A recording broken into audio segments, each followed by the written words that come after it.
全球大力推動 3D 立體影像技術，目前唔少遊戲、影片都支援立體播放效果。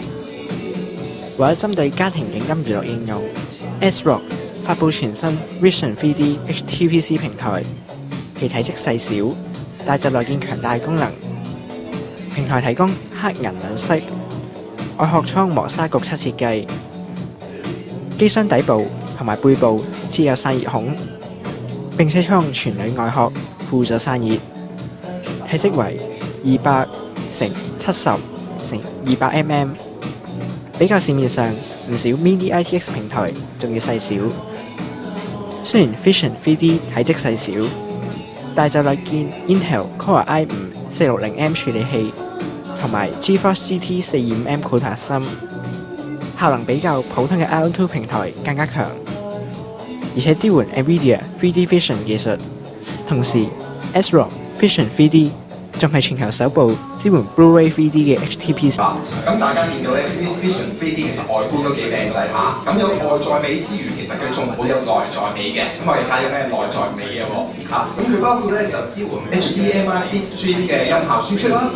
Intel Core i 嘅 CPU 啦，咁香港嘅版本咧特別係用 i5 嘅，亦都支援 wireless 聲啦，一個全鋁殼嘅設計啦，支援 THS True Studio Pro 嘅音效啦，當然唔少得 NVIDIA 嘅 3D Vision 啦，同埋一個低耗電嘅設計。跟住落嚟，我哋從音效方面去入手，首先想講嘅就係 HDMI Bitstream 高清音效傳輸技術。嗱，如果在場有啲係影音雜誌或者係網站嘅記者，應該會好熟悉呢個賣點啊。因為咧，我哋玩開 Hi-Fi， 包括小弟我啊，咁就好重視咧要一個高清音效嘅規格嘅輸出嘅。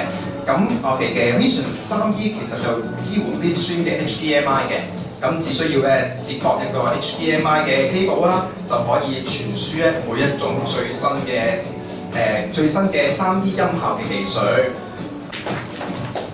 另一個賣點咧就係佢嘅 wireless LAN 個部分啦。咁點解要特別講咧？因為其實 Vision 3D 已經內置咗雙隱形天線嘅 WiFi 嘅。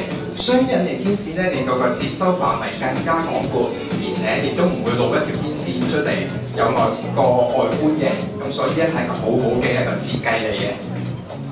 Vision 3D 仲支援 THX True Studio Pro 嘅，本身 Vision 3D 係有7.1嘅環迴立體聲音效。如果你覺得再需要有啲技術去幫助嘅話 ，Vision 3D 本身內置咗 THS True Studio Pro。咁我哋裝一部3 HTPC， 另一個嘅 concern， 另一個關心嘅問題就係耗電量啦。因為耗電量亦都影響到散熱效果嘅喎，同埋對環保都有啲幫助嘅。咁跟住嚟嘅圖咧，會係比較3部機嘅3個 config 嘅機，我哋一齊睇個耗電量方面啦。第一部機就係 Vision 3D， 第二部機就係 P55 主機版嘅機，第三部機就係 H55 主機版配 i3 嘅機嘅。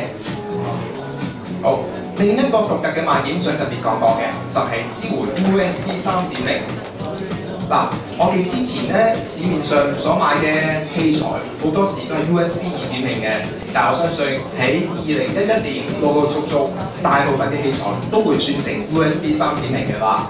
咁呢個時候大家買嘅電腦咧，最好就支援 USB 3.0啊，因為個傳輸速度咧比起2.0咧會提升10倍。嗱，咁而家咧手揸住嗰條咧就係 HDMI 嘅 cable。咁咧佢咧就只需要咧插翻落去個 Vision 3D 嘅 HDMI 嘅插孔入面，跟住咧佢就再將個電源線插翻落去 Vision 3D 入面電源嘅插孔度。好啊，其實咧大家只需要2條 cable， 就係 HDMI 嘅 cable 同埋電源線嘅 cable， 咁就已經完成晒成個安裝嘅過程。跟住 VM 啱啱咧，亦都撳着咗個開關掣。咁我哋見到咧，部 Vision 3D 咧已經打開咗啦。啱啱 VM 咧用咗唔使1分鐘嘅時間去打開呢個 Vision， 去安裝呢個 Vision 3D。唔知道要 boot up 入去視窗嘅時候要用幾多時間咧？咦，我哋睇下啊，最犀利嘅地方就係唔使1分鐘嘅時間。Vision 飛機最犀利嘅地方就係佢內置咗 3D Blu-ray 嘅 player， 而且佢係全球第一部真正係內置咗 3D Blu-ray 嘅 HDPC。而因為佢呢個原因，我哋只需要接駁市面上任何一部 3D Plasma 或者 3D LCD 就已經可以睇到 3D 嘅 Blu-ray 啊。其實 Vision 3D 話晒都係一部電腦啊，要用佢嚟播 Blu-ray 3D 會唔會好困難㗎？唔會㗎，好簡單㗎咋，只要輕輕推隻碟入去就得㗎啦。不如我哋試下咯。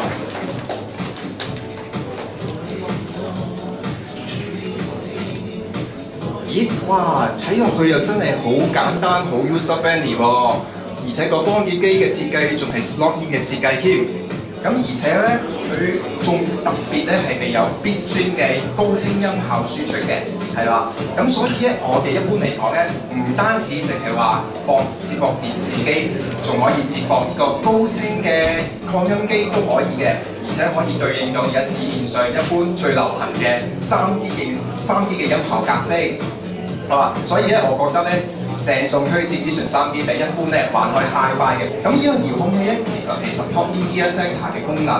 咁而 Vision 3D 當然亦都支援啦。我哋只需要輕輕撳一撳遙控器上面 Media Center 嘅按鈕，大家咧就會發現啦，畫面咧就已經入咗去 Media Center 入面啦喎。係啦，咁咧用到15寸嘅 Plasma 佢睇呢個 Media Center 咧效果特別。好啊 ，Andy 啊，我哋除咗話又睇個 Blu-ray 3D 啦，又聽個歌啊，平時你仲有咩興趣㗎？我平時中意打機嘅，尤其係啲運動類型嘅 game。哇，咁就啱晒啦！點解會啱晒咧？因為 Vision 3D 內置咗最新嘅 NVIDIA GeForce GT 425M 嘅 GPU 喎，喺一部細細嘅 iPod 入邊內置就真係唔簡單啦。佢支援最新嘅 DirectX 11，所以一般嘅最新嘅遊戲都可以支援㗎。咁而且我哋仲一個特別嘅賣點就係佢支援 Xbox Ivy 嘅體感遊戲。咁以後咧，我哋咧就可以揸住個 iPhone 就當係手掣咁樣玩啦。